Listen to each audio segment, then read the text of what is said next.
to the Experience Darden podcast. I'm your host, Brett Twitty, and you are listening to a new episode.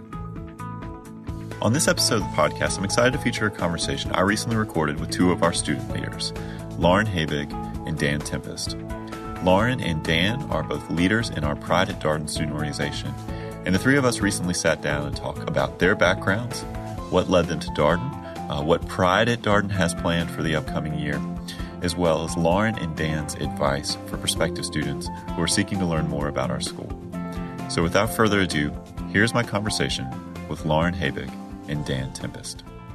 Lauren, Dan, welcome to the podcast. Thank you. Thanks for having us. All right. So tell us a little bit more about you. We'll start with you, Lauren. What's your background? What'd you do before business school? Yeah, sure. So I'm originally from Connecticut, graduated from University of Connecticut in 2012, and went straight into a leadership development program at GE Capital.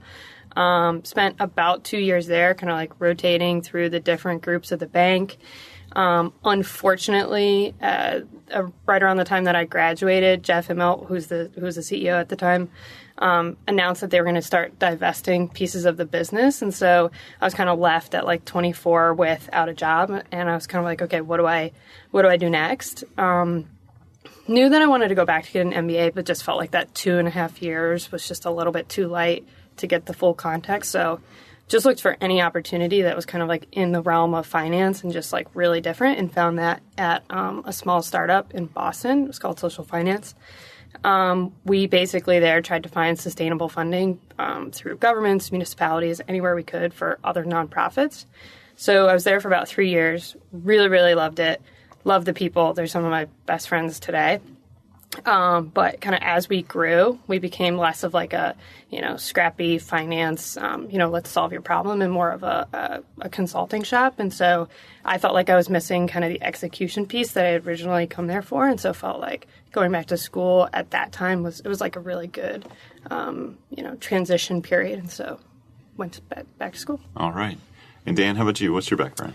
Yeah, so I am originally from upstate New York. Went to college in central New York, and then after I graduated, got a job with IBM up in Burlington, Vermont.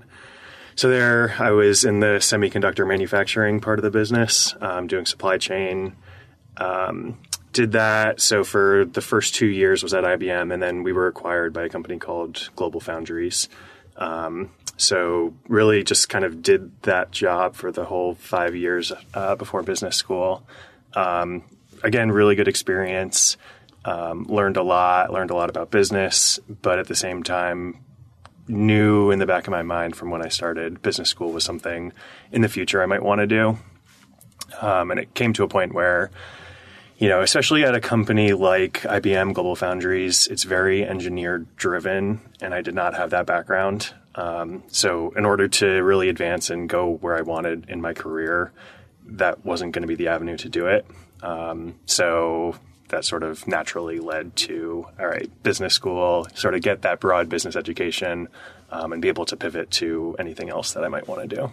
How did you learn about Darden? So I have a lot of family who went to UVA and Darden. So my sister went to UVA undergrad. I have a couple cousins, UVA, Darden. So I knew about Charlottesville. I knew about the school. And I actually almost went to UVA undergrad. So it was always somewhere that I could see myself living. And so I ended up going somewhere else for undergrad, but was super excited that I got in to Darden this time around. It was a pretty easy decision for me. How about you, Lauren? Yeah, so one of my mentors at the startup in Boston, her brother went to school, and I was constantly complaining about how cold it was up in Boston. She was like, well, why don't you try a school down south? And I was like, okay, well, I never thought about that. And so started kind of looking at other schools in this region. And for me, it was really the interview process. It was just kind of I came And because I drove down, I was here for a couple days, just because you can't do that drive back to back. And so when I walked into the interview process, the woman at the front desk, I told her that I was going to be sticking around a couple days. While I was in my interview, she gave me a full list of all these things that I could do that were dog-friendly, breweries that weren't. And so it was just an incredibly different feel that I got when I was doing my interview here than at other places that I looked.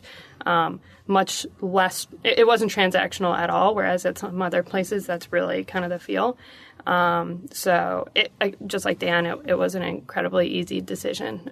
It's just funny because now I'm complaining about how hot it is. So I guess I'm just never going to find a Goldilocks temp, I think. That's an interesting admissions recruitment strategy. Maybe we should go to really cold places and say, well, yeah. See that jacket you're wearing? You actually won't need it. That's right. Discover Charlottesville. Yeah. A place that it's maybe a little warm. Yeah.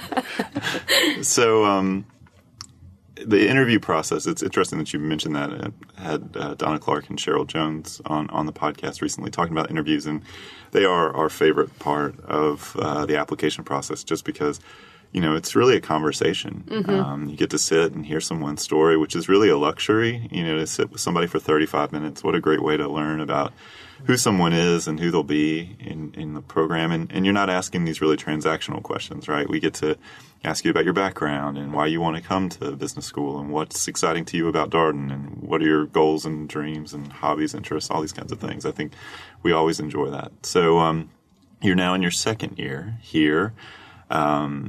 There's so much that happens in the first year that I'd like to talk a little bit about that.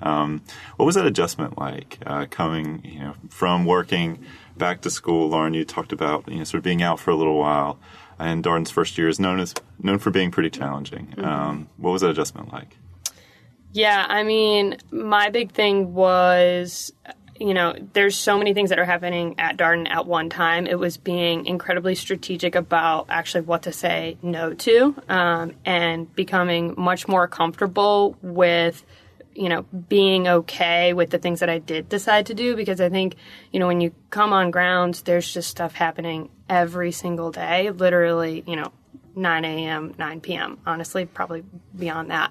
And so for me, it was coming up with some very clear time management strategies, and then kind of behind that feeling okay with my choices and kind of coming to terms with okay, I'm not going to be able to do it all, and I want to be really thoughtful about what I am doing. So those were kind of the two things that I kept at the forefront.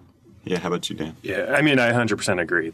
There's far too much going on to be able to do it all. And so for me, there's that balance. So I came here with my fiance, Chase. So there was the balance of doing things, for, company briefings. So for my career, doing things for school. So obviously case prep and meeting with my learning team. And then, coming here and trying to make new friends while also balancing, okay, my partner is here. And he doesn't necessarily, get involved in obviously the school aspect and the career aspect. But finding that balance of, okay, I'm going to do these things for me, and then also sort of separate from school and Darden and be able to have our time. It's an adjustment moving here, especially for him, having to get a new job down here and, having to make his own friends outside of Darden. And then also, a lot of my friends here are some of his best friends too. So. Yeah, I was going to ask, we've had the Darden Partners Association mm-hmm. on the podcast. They talked a lot about that sort of feeling of inclusion, or at least there's a structure for people to sort of tap into mm-hmm. the Darden community. Has that been your partner's experience? Yeah. So, I mean, there's so many different things going on, all of which, are very opening and welcoming to Chase and really to all partners. So, any of our social events up here, even, he's part of a bunch of different clubs. So he can go to pretty much anything he wants and be a part of the community. And he's always up in the Darden courtyard with our dog. Every afternoon he'll come up and meet me, and our dog will run around and everyone will kind of come around and pet him and hang out for a bit. That's nice. That's right, the courtyard now with more patio, which is really, particularly this time of year for our listeners at home. I guess the season doesn't come through on the podcast, but it's kind of fall-ish here. We're getting there. Slowly but surely. Like tomorrow. Yeah, hopefully. That's right. So, Lauren, a lot of what you said resonates with what other guests on the podcast said about running your own race, and which is really hard to do. And I think, the Career Development Center launched this course, CDY, over the summer to try to help students sort of focus in on what they want to do, because you want to be open to different things, but you can get pulled in a zillion different directions. You can kind of get caught maybe following the herd and going from here and there. So you're having a little bit more focus, a little bit more intentionality, and just not feeling that pressure can be really helpful, particularly in that first year. For sure.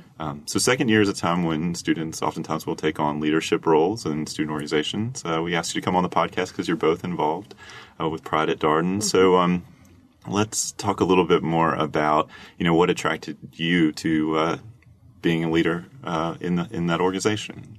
So Lauren? Yeah, sure. So I think the big thing for me was knowing that we could make a really strong impact. And just for context, I think that last year, and we had talked about this a little bit, there were not as many people that identified as LGBT in the year above us. And so just kind of going through the first year, talking to my other first year cohorts, we felt like there was just a lot of opportunity to be able to thread the needle between the first years and the second years, because everybody, for the most part is feeling the same things, adjusting to the same things. And so, for us to be a resource, we felt like there was a lot of opportunity there. Plus, we just really want to get to know our community. And so when I was thinking about, the next year and what I wanted to do, one of my big focuses was, is there a leadership role where I can do that, especially in a space and in a community that obviously I really care about for very personal reasons.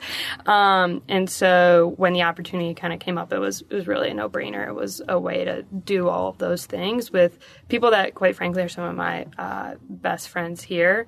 No-brainer.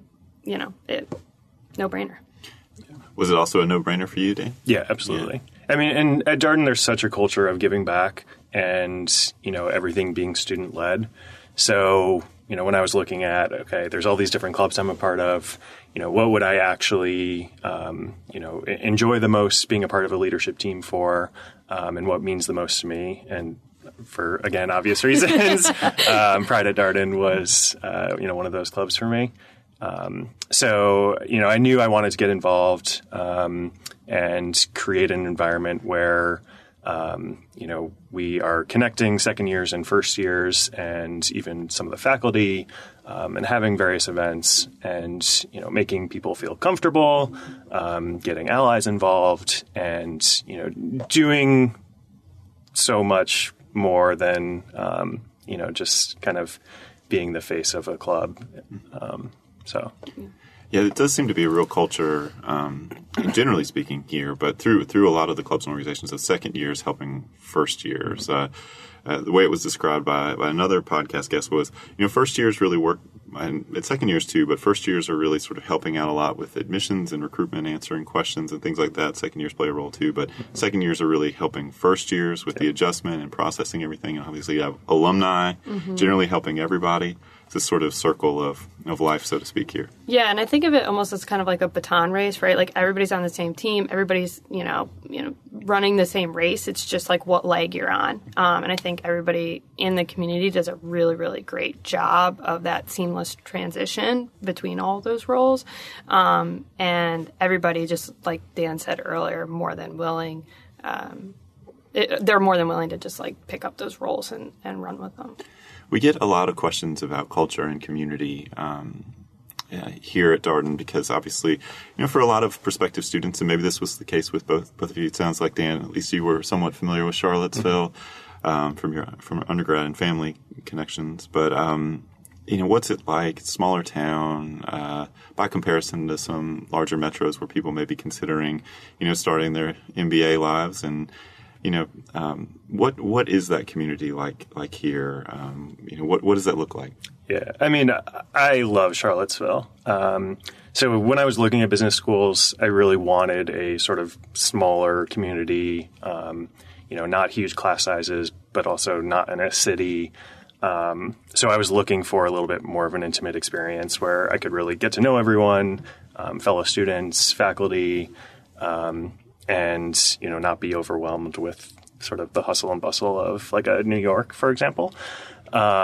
So, I mean, here at Darden, everyone is so close. Like there's 330 people in our class. So you sort of get to know everyone a little bit, some a lot.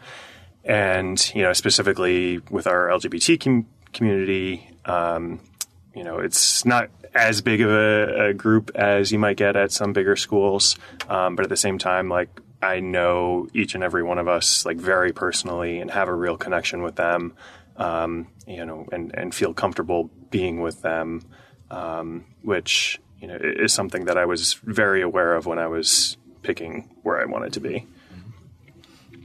Yeah, I mean, and I would just echo all of that.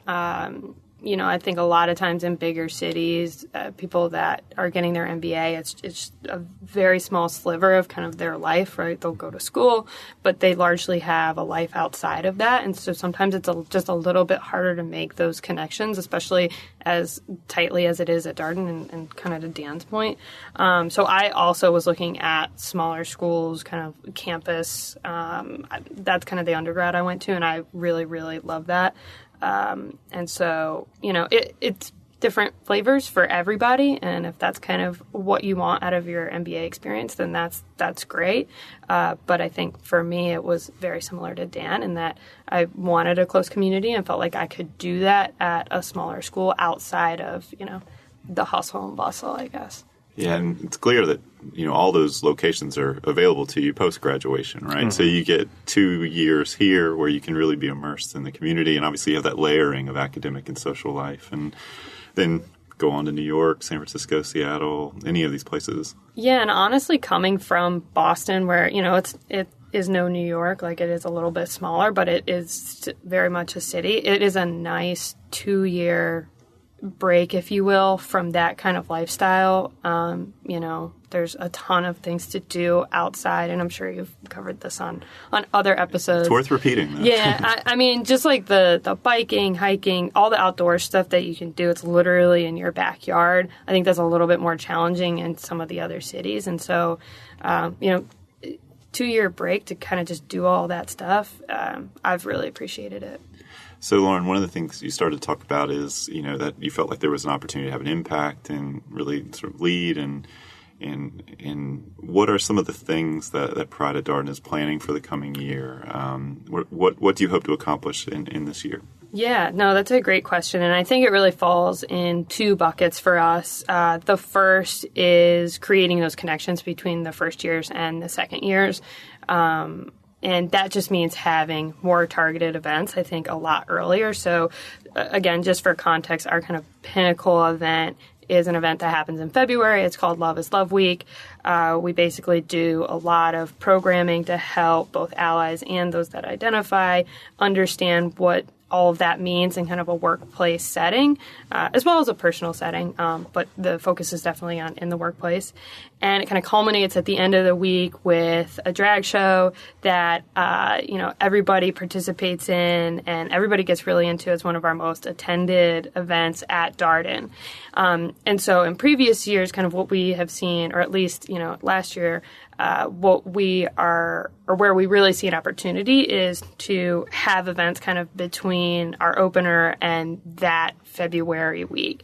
And so what we're planning right now is a series of dinners, drinks, anything that really just fosters community within, for those that identify between the first year and second year class. Again, to keep the community tight, but also just to make sure that the first years know that we are a resource. We're here, both personally and professionally. So it's kind of the first bucket I would highlight. And then the second one is being more thoughtful about ally engagement, because we have some of the most incredible allies at this school. And you'll see that if you kind of look around a classroom. We have name tags, and, 75%, 80% of people have stickers on their name tags, and the other 20%, I think, just don't know where the stickers are. So, we want to be a little bit more thoughtful going forward about how we engage with allies, kind of given a smaller budget, just smaller group size, and see if there's more programming we can do with other clubs, just to kind of get our name out there and also be a resource for allies as well.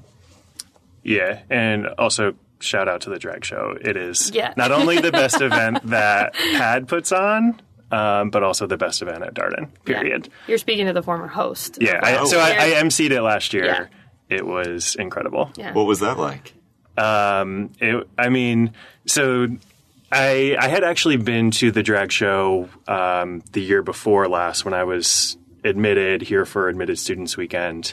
I happened to meet the right second year at the time, and he brought me and Chase to the drag show. And so I sort of knew what to expect from that. And when I got here, I knew I wanted to be a part of it. And luckily, the president of PAD last year asked me if I wanted to co-MC it. And I mean, the energy is crazy.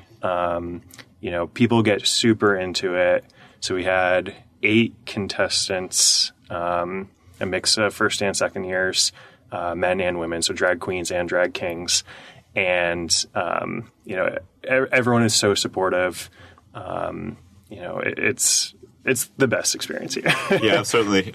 I mean, I've never been myself, but I've heard a lot about it, and it's definitely one of those events that gets talked about quite a bit. Yeah. I do also want to talk about, Lauren mentioned some of the events that we're thinking about doing. We also have a sort of career-related part of what we do, too. So, leading up to, there's the Ramba conference, so reaching out MBA for LGBT, business school students and prospective students. So that's coming up. That's next weekend now for us. By the time this comes out, it'll probably be past. But we're working with our, career person on our board and putting on, just Q&A events leading up to it, sort of allaying any fears or concerns that our first years might have going to it for the first time. Working with them on their resumes, on networking, on their pitch.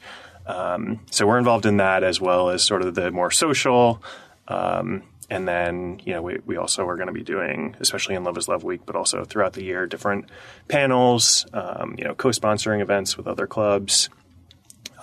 Just sort of talking about an array of things, anything from, coming out experiences to, what it's like to be LGBT, in a summer internship or, to be out in the workplace. So all sorts of different things throughout the year that we have planned. That's great. Ramba, I've only been sort of on the periphery of it, but it seems like a tremendous, opportunity to go and travel, connect with all these employers. You both participated in it? Yeah, we both went last year. Yeah. And I can say that that's kind of where a lot of the first years, at least in our class, really second years now, really connected, right? Because you're very much spread across your sections in the first year. And so it's really hard to kind of have that cross-pollination that happens later in the first year. And so we were lucky enough that Ramba happened so early that we had that kind of instantaneously, which I'm incredibly appreciative of. I think the other thing, you get to network with a lot of different employers, but you also get to network with a lot of different students from all different kinds of MBA programs all over the country. And it's an incredible experience to just, make connections, but also just find new friends. I mean, and it's just so easy because you're all living very similar experiences. I have really appreciated getting coffee with just other students at other schools because sometimes they have incredible insights that are just helpful, as you get through this kind of, not tumultuous, but, I guess tumultuous adjustment. Yeah, well, business school is not known for being easy. Yeah. You got a lot going on, right? It's academically challenging. You got all this job stuff you're processing. Life continues, So I think it's got to be nice to talk with folks and realize there's some universality to what you're experiencing. 100%. And I mean, the cool thing about Ramba is you can sort of make it whatever you want it to be. So we had several of our classmates last year who got their internships at Ramba. So this is before any companies can come and interview on grounds. At certain diversity conferences, they can interview early. So a couple of our fellow classmates got their internships there. But it can also be a time just to network with other students. It can be a time to network with companies. It can really be anything you want. You can have it be more career related. You can have it be more, social related. It's really what you want it to be.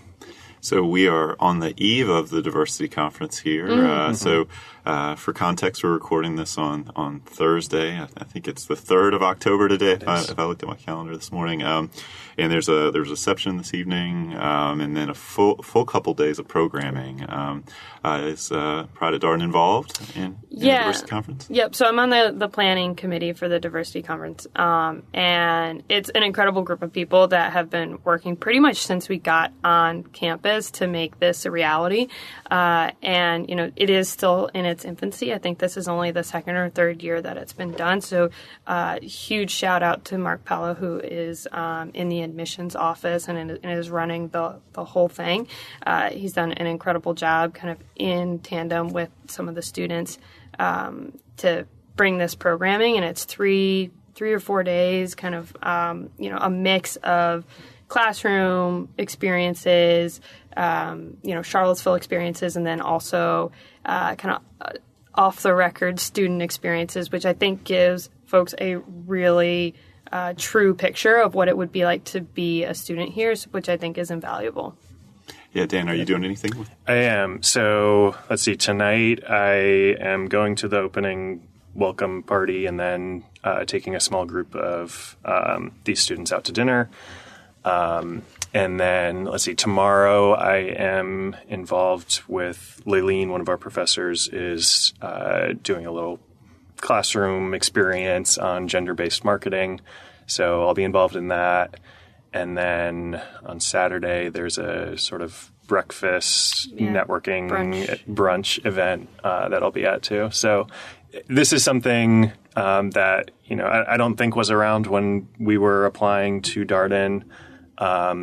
And I wish it had been. Like, I think it's an incredible experience to be able to come here, interview, but also experience, who your fellow classmates might be, and really see Darden's commitment to, really fostering a diverse environment. Yeah, this is our second year having a conference. We had done different things, an open house, maybe one-day event, that sort of thing. But having a 2-day event, and obviously, having some resources behind facilitating, people traveling to Charlottesville. So lodging can be provided, and different things like that. I think that certainly helps get people here.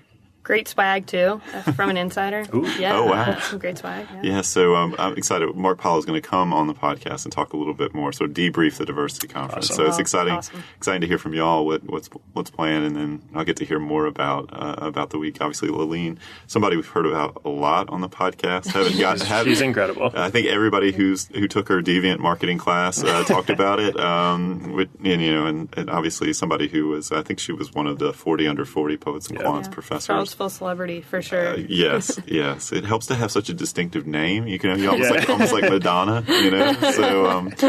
So the other thing that I was really struck by at last year's diversity conference was just how far people came from the conference. I was talking with somebody who came from L.A.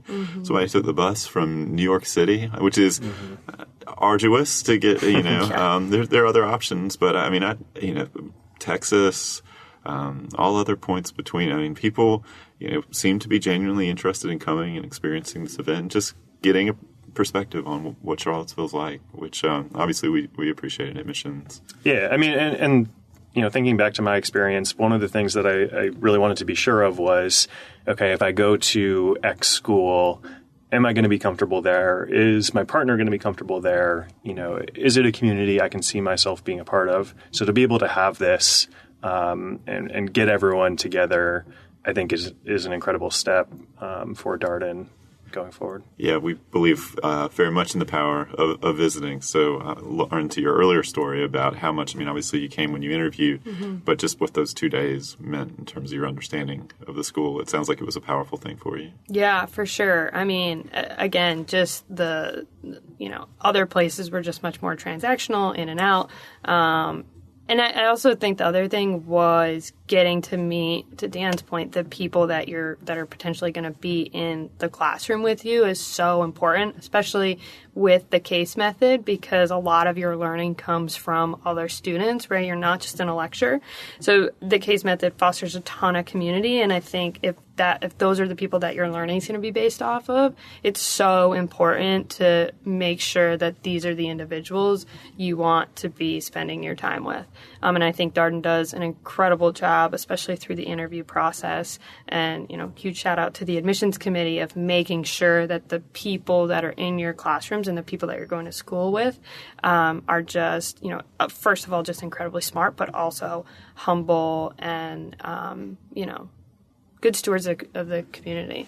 Yeah, always stress that from an admissions committee standpoint, I've been doing a lot of phone conversations lately, and people always ask, what really matters or what are you looking for? And I think for us, it all comes back to that classroom experience. We were thinking about perspective you're going to bring, obviously what kind of teammate you would be. It's this interesting mix of you have to be willing to speak up, but you also have to be willing to do a lot of listening to and acknowledge that you don't know everything. Yeah. And that was also, to one of your earlier questions, a big reason why I chose Darden, because in one of my feedbacks at work, I got a piece of, or an opportunity, or a development opportunity, if you will, that was, you're a little bit quiet in meetings. Sometimes we kind of want to hear what you're thinking or, what your opinion is on certain things.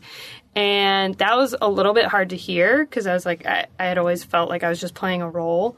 And so coming to Darden, when I was at one of our admitted students weekends, I talked to Kim Whitler and I was like, this is kind of what I'm struggling with. And she's like, well, then you have to come here. You will go through this experience and you have zero problem speaking up and giving your opinion. In fact, you always have one. And I think that's the great part of the case method that I really didn't even pick up on until kind of now in a more retrospective view of it, is that, I was, over the summer, I wouldn't even be asked for my opinion and I would give it and it would be appreciated. And so that's something that I never would have done in my previous role. And so that was another big one for me for Darden was I know this is something I have to work on. And I know that if I sit in a lecture-based school, I'm not going to flex that muscle. I'm not going to grow it. And so this just felt like a really great opportunity to get better at that thing.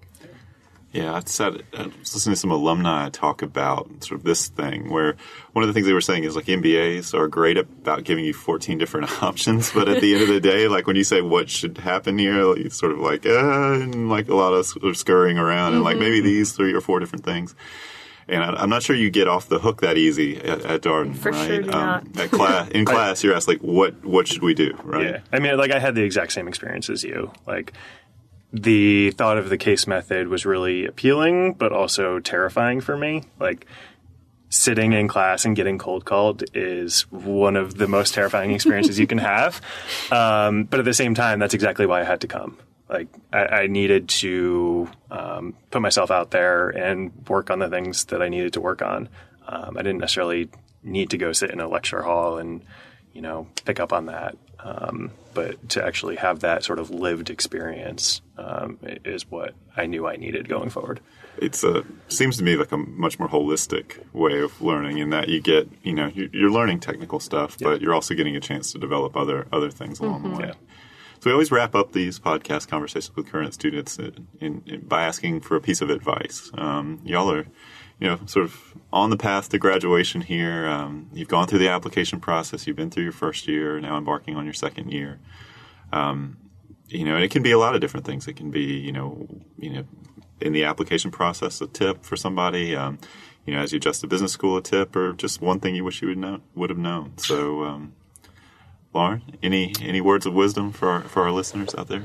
Yeah, I don't know if it's anything incredibly novel, but I really do feel like as you're going through the admissions process, you hear this a lot from people, and it's not just a line, but I really do feel like if you show the committee who you are and you're incredibly genuine, I think one thing that I did during my admissions process that I wish I had not done is I felt like there was a formula, right? You read all these things online and, you talk to other people that, maybe some things worked for them. And so you try to fit yourself to this different formula and check different boxes.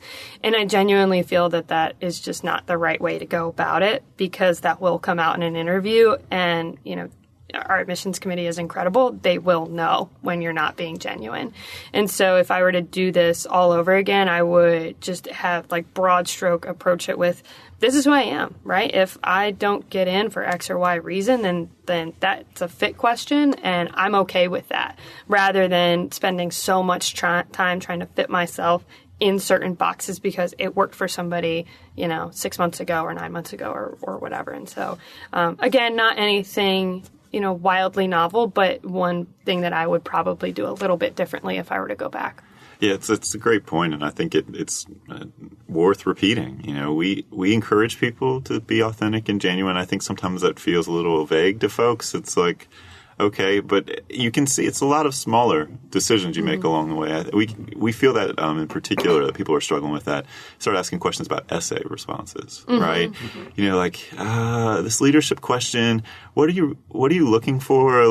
What's a really good way that people approach this? And you're like, well, there's not a formula. You should think about what you want to share and what means something to you. This is your chance to introduce yourself to our committee. We're going to read this, and we want to come away with a sense of I'm starting to get an idea who this person is. I'm so intrigued that I want to invite this person to have a conversation. Yeah, and on the surface, it seems so hard. You're right, to your point. It's how do I do that? But when you kind of just let go of all of the stress and the pressure, and you're just kind of I'm just going to answer this question, it's actually so much easier. And when I was thinking through my essays, when I sat down, my answers didn't come to me when I was sitting at a desk, writing. It came when I was in the shower or when I was on the tee. It just will come to you as you're kind of thinking through it and mulling it over. And I actually found it to be a lot easier when I just kind of dropped all of the other stuff and just said, okay, well, if this was a conversation, how would I answer it truthfully and genuinely? And it actually becomes a lot easier when you break all those other frameworks that you probably have. It's funny because when you're in that situation and you're trying to think of, okay, what do they want to hear? And you come up with an answer and it's oh, I can slip this by them, whether or not it's genuine, but I know this will work. But on the other side, it's so painfully obvious when something is actually from the heart, or just a truth for someone, compared to, I crafted this story to exactly fit whatever question was asked. So Dan, any advice that you'd share? Yeah, so I think mine is sort of around finding the right culture and fit for you. We want people at Darden who really want to be here and be a part of the Charlottesville community. I would really encourage, everyone applying to schools or thinking about applying to schools to do your due diligence. And, if you can go visit the place, go and do that. If you can't visit, go, find names online, find current students, reach out and have those conversations and really get a feel for, the types of people who are at the school and the opportunities that come from that, and what the community is like. I've talked to plenty of prospective students. I'm very open to talking to people, and be completely honest. There's good things, there's bad things. But I think that really helps, the applicants trying to, find the perfect place for them. And also for Darden to, really have the community we're looking to have. Yeah, and just to that point, all of our contact information is on the website under the Pride at Darden kind of subheader, if you will. And I'll speak for everybody on the board because I know it's true. Everybody's more than willing to jump on the phone and talk to prospective students. You can cold call us. We don't mind. Maybe cold email us. I'll revise that. Cold email us. Everybody's more than willing to answer any questions that folks have. Well, Lauren, Dan, thank you so much for taking your time. I should note, waking up early. We record this 8 a.m. 8 a.m. So, obviously, I know you both have a lot going on. Obviously, we're on the doorstep of a very busy weekend for both of you. It's been a real pleasure talking with you. Thank you for all your insights, and good luck in the year ahead. Yeah. Thank you. Thanks so Sam, much for having us. And that was my conversation with Lauren Habig and Dan Tempest, 2 second-year students in our class of 2020 and 2 leaders of our Pride at Darden student organization. As always, if you have any comments, suggestions, requests, we're all ears. We can be reached at Darden, that's DARDEN, @virginia.edu. And until next time, thanks for listening.